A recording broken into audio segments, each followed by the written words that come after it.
I'm Julian Assange. Roger, I'll get you into straight. Editor of WikiLeaks. We've exposed the world's secrets. These documents belong to the United States government. Been attacked by the powerful. The United States strongly condemns. Hey, quit asking questions. He broke the law. Illegally shoot the son of a... For 500 days now, I've been detained without charge. But that hasn't stopped us. Mike Jack.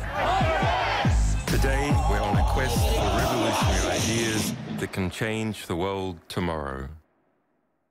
During the last 2 years, new forms of revolution have been forged. Today, I speak to two giants of the intellectual left, Noam Chomsky, the renowned linguist and rebel thinker, Tariqa Ali, street-fighting novelist and military historian. I want to find out what these two activist stalwarts think. Where is the world going? Where should it go? Noam, Tariq, 2011, 2012 has been a historic year for liberation movements in many places across the world. Did you see it coming? I didn't see it coming. I don't think most people saw it coming. But what's interesting is that you have these Arab uprisings in a part of the world which commentators were saying people aren't interested in democracy. The Muslims are genetically hostile to democracy. Yeah. And you have these upsurges, and then they spread. Because it's the occupation of Tahrir Square in Cairo that inspired activists all over the United States, even in Russia. Who would have expected these movements suddenly to come up in Russia and challenge authority? So the Arab Spring has been very infectious, and it's still going on in different ways. Noam Chomsky. No, I can't say I predicted it. I assumed that sooner or later there would have to be a popular reaction to the bitter class war that's been fought for the past generation, a very conscious class war which has, of the always quite class-conscious business classes, but really felt they were on a roll. So in the United States, for example, well, we all know the facts. Over the past generation, there's been wealth created, but it's gone into very few pockets. The extreme inequality in the United States is weighted very heavily by literally 0.1% of the population, mostly hedge fund managers, CEOs of major corporations, and so on. I've been talking about the United States, but the phenomena are basically worldwide. Take, say, Egypt, one of the most exciting places. The movement that started off the Tahrir Square demonstrations a year ago is called the April 6th movement. There's a reason. April 6th, 2008 was the day of large-scale labor protests at the major industrial installations in Egypt, supporting demonstrations and so on. There was a small group of tech-savvy professionals who wanted to participate and help them out with social media and so on. It was crushed by the dictatorship, but that group of professionals is the April 6th movement. They kept the name. That's one indication of how deeply rooted these protests are.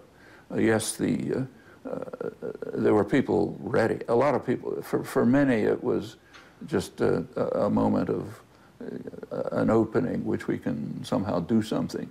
But there was plenty of preparation for it. There's something similar in Tunisia. You asked if I predicted it. No, I didn't. But it's now happening worldwide in one form or another.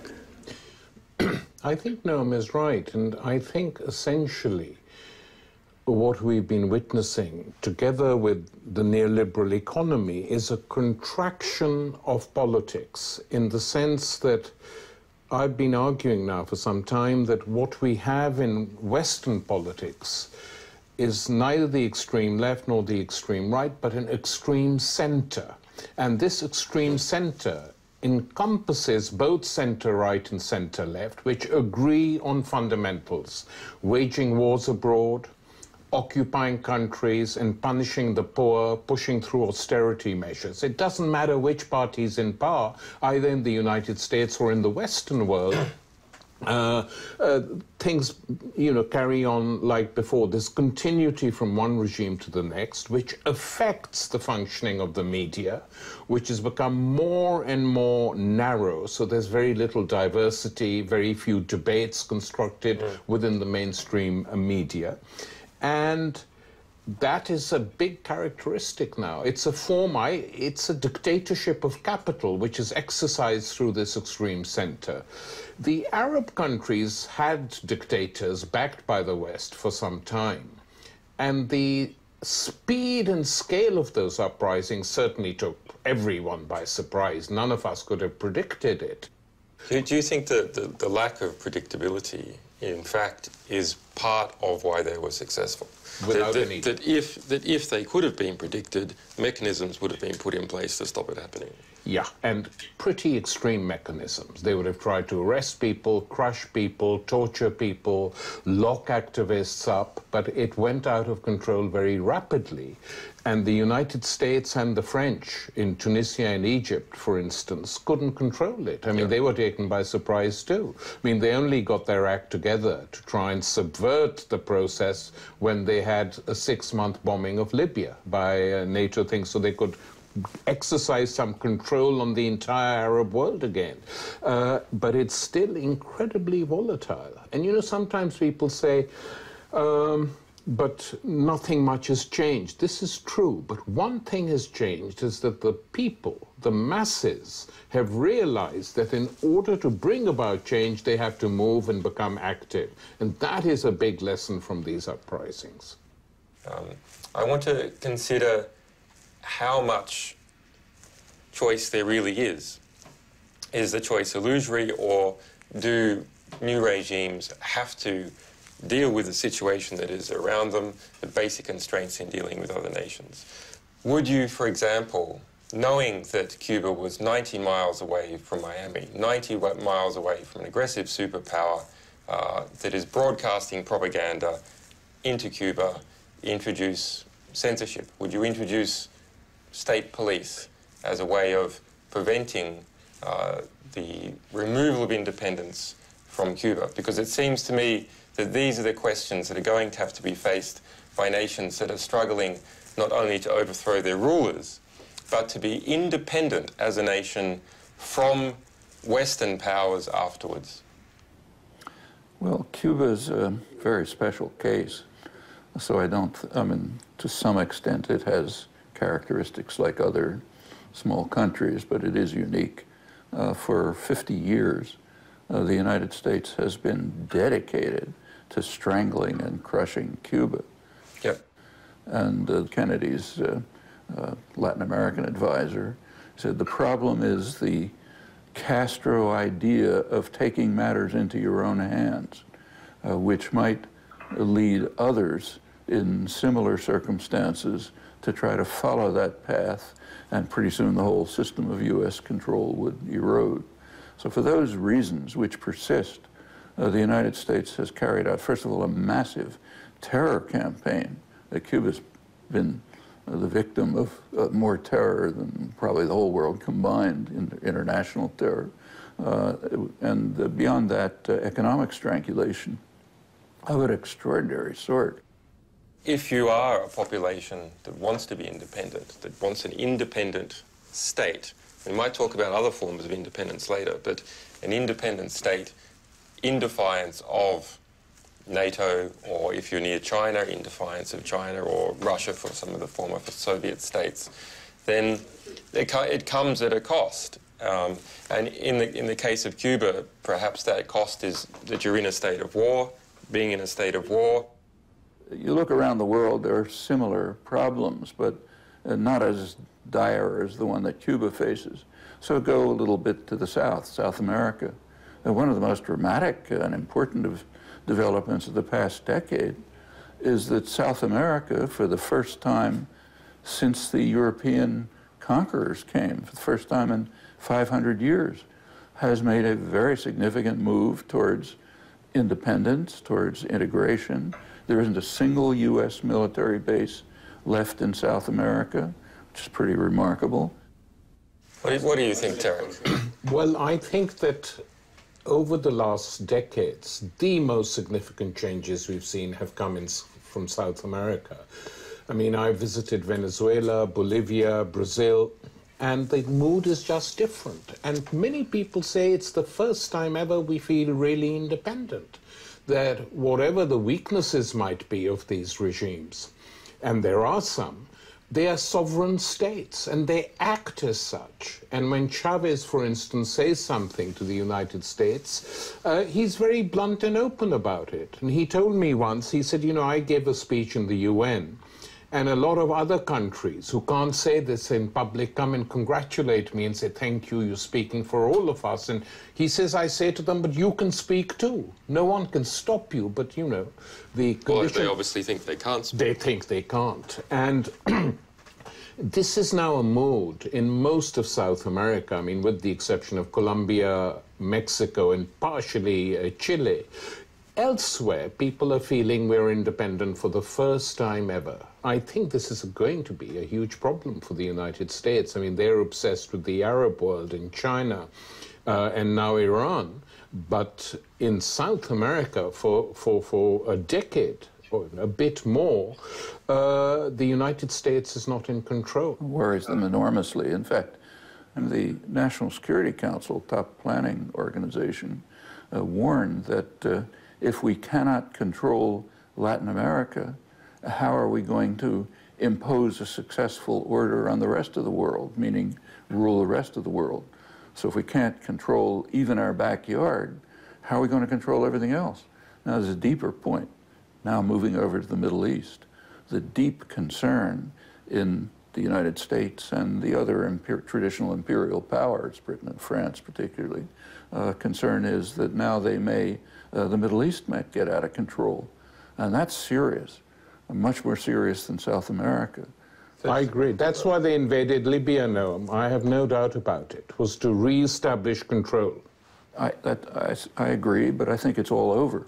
So, for example, if you take a look at what's happened in the Arab Spring, the countries that are crucial to Western imperial power, the oil producers, they have been under a very tough hand. In Saudi Arabia, Kuwait, the Emirates, the major oil-producing regions, it never got off the ground. The intimidation of the security forces backed by the West was so enormous that people were literally afraid to go into the streets in Riyadh. The West, mainly France and Tunisia, the United States and Britain and Egypt, are following a very traditional pattern. There's a playbook that you pursue, gives you a kind of a game plan when some favored dictators lose the capacity to rule. What you do is support them until the last possible minute.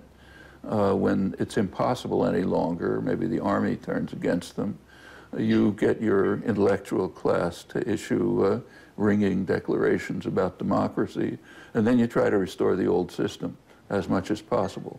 That's what's done with Somoza, Marcos, Duvalier, Mobutu, Suharto. I mean, it's routine. It takes genius not to see it. But I think the real problem, Julian, is that democracy itself is in very serious trouble because of the corporations. When you have two European countries, when you have Greece and Italy, the politicians abdicating and saying, let bankers run our countries. Yes. I mean, where is it going to go? You know, so what we are witnessing is that democracy is becoming more and more denuded of content. It's like an empty shell. And this is what is angering young people who feel whatever we do, whatever we vote for, nothing changes. Hence all these protests. And do you think it's, you know, this problem, is it the media, is it structural, is it the increased ability of the centre to control the periphery as a result of more sophisticated telecommunications? It is. What's driving it? What's driving it is a democracy that has become petrified. But the media has become a pillar, a central pillar now of the establishment, much more than it was during the Cold War. At that time, they were proving to the Russians and the Chinese, our system is better than yours. Yeah. Now they don't feel the need to prove it, so they operate as they want. Well, they were using freedom of expression as a stick to beat the Soviet Union, and now there's no need for that. I think you had this like alliance between liberals and the military and the elite in the West, all coming together for mutual interests to demonstrate the superiority of the West compared to the Soviet. And that sort of very unnatural alliance is now split apart.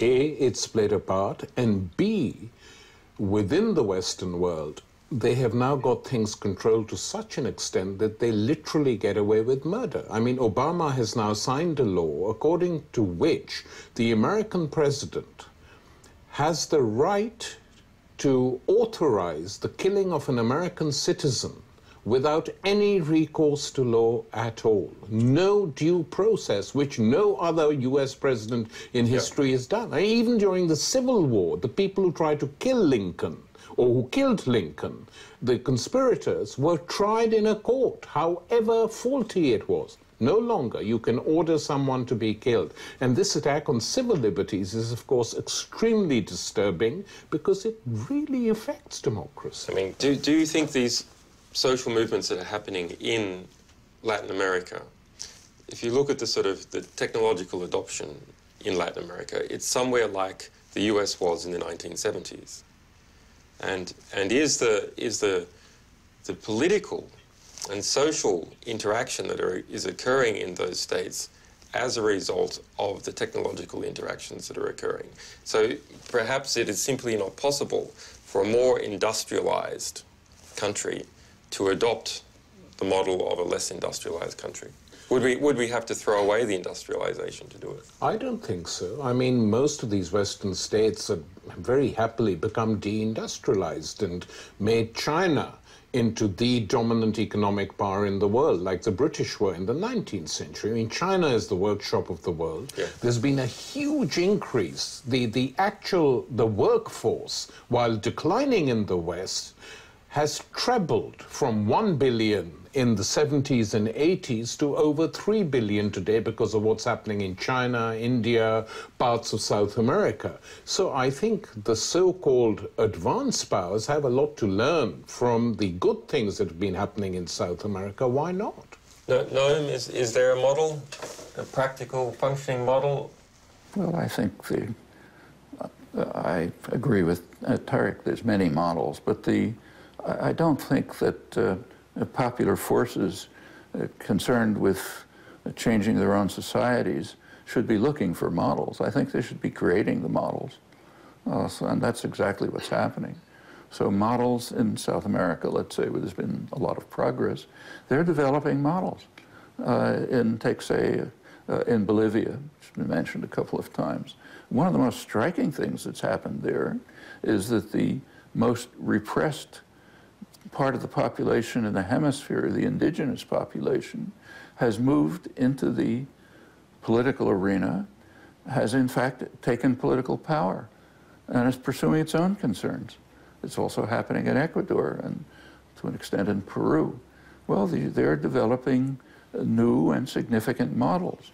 And some of the aspects of those models, the West had better pick up pretty soon, or else it's all going to be over. We always had this claim that capitalism and democracy goes together, and China seems to be the great example that it's even more efficient at being a capitalist state than a democratic state. Well, I never believed that capitalism and democracy go together. The Chinese demonstrate that today, that the most successful capitalist country in the world has not an ounce of democracy in the way it functions. But even historically, for hundreds of years of its existence, capitalism functioned without democracy till the beginning of the 20th century. I mean, women were only given the vote after the First World War. So either no democracy or a truncated democracy suits capitalism perfectly. And this notion that capitalism and democracy go together was a Cold War construct designed to hammer the Russians and the Eastern Europeans and the Chinese. It has no basis in historical fact. No? first of all, we don't have capitalist societies. We have one or another variety of state capitalism, and that's true wherever an industrial system functions. So, for example, in the United States, the state role in the economy is enormous. I mean, let's take what the three of us are doing right now. This is based on the IT revolution. Computers, internet, satellites, microelectronics, and so on. Most of this was developed at the state sector. In fact, exactly where I'm sitting at MIT was one of the places where these things were being developed in the 50s and the 60s under Pentagon funding mostly. It was both funding, subsidy, invention, creation, also procurement. And for decades, this was in the state sector before it was handed over to private capital for commercialization and profit. And if you go back... This technological progress, you know, in the 1930s, from literature from that period, you often see the Soviets talking about how their system is simply more efficient. And therefore, as an efficient system of industry, it will dominate. And you also saw the Nazis speaking in precisely the same terms, that this massive technological investment producing an efficient industry will simply dominate other forces around it. Isn't this a basic ideological constraint, that regardless of what system that you want, regardless of what people desire, maybe we all be nice to each other for a change, something very, very basic, simple human decency. If that system is not efficient compared to another system, the other system will simply grow in scale until it dominates. Well, it will, but only if it grows militarily. You see, the United States is weak economically at the moment. You know, it's hugely in debt, as Noam has pointed out. It's a real structural crisis. But it is very dominant militarily, and it uses its military strength to dominate other parts of the world which might be doing well economically but don't have that strength. That's the problem we face. So this conflict between the desire to do something for ideological reasons and then a sort of practical reality that, say, totalitarian capitalism may simply be the most efficient system and therefore will dominate. It's not an efficient system. In fact, if you take a look at China, China's growth has been spectacular, but China has grown largely as an assembly plant. It's primarily the assembly plant for the advanced industrial countries on its periphery, Japan, Taiwan, South Korea. So, for example, take, say, Foxconn, this huge, hideous factory in China where working conditions are utterly grotesque. It's a Taiwanese-owned factory. It produces Apple computers, iPods, Dell computers, and so on. What's happened over the past years is that China has been the assembly plant for the advanced industrial state capitalist countries on its periphery and for Western multinationals. Now, of course, sooner or later, China will begin to move up the technology ladder. In fact, in some respect, it's already happening. China has actually begun to innovate with solar cells that surpass those elsewhere. And that'll begin to happen elsewhere, but it's a long, slow process. Tariq, both you and Noam have had a long, long life as activists. So when you look at this generation of activists now in the West that is just starting to be politically radicalized, I think internet radicalized youth is probably the best way that I would describe them. What do you want to tell them? What experience that you have had through these multiple battles over dozens of years can you give to them? Because it seems to me that there was a moment, perhaps during the 80s and 90s, that there was no continuity from this tradition of dissent in the West. Tariq? I try avoid giving advice to younger generations because generations are so different from each other, and given the world has changed so much, the only universal advice to be given is don't give up. You live through bad times and you feel, you know, that everything is lost and many people become passive. But passivity, which is usually leads to despair. And I think it's extremely important to realize for young people growing up today that they need to be active. And activity is something that leads to hope. And that unless they're active themselves, no one is going to hand them anything on a plate. That's the lesson of the last few years with this new radicalization. Don't give up. Have hope, remain skeptical, be critical of the system that dominates us all, and sooner or later, if not in this generation, in generations to come, things will change. No?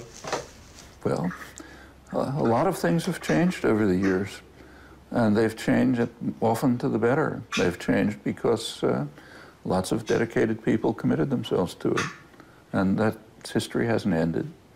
There's changes ahead, and we can do something about them. And in fact, there are very serious problems. So, for example, if the species continues on its present course, we probably will be facing destruction of the possibility for decent survival, simply because of things like fossil fuel use. That's an extremely serious issue. And it's kind of like, you know, the lemmings going over the cliff.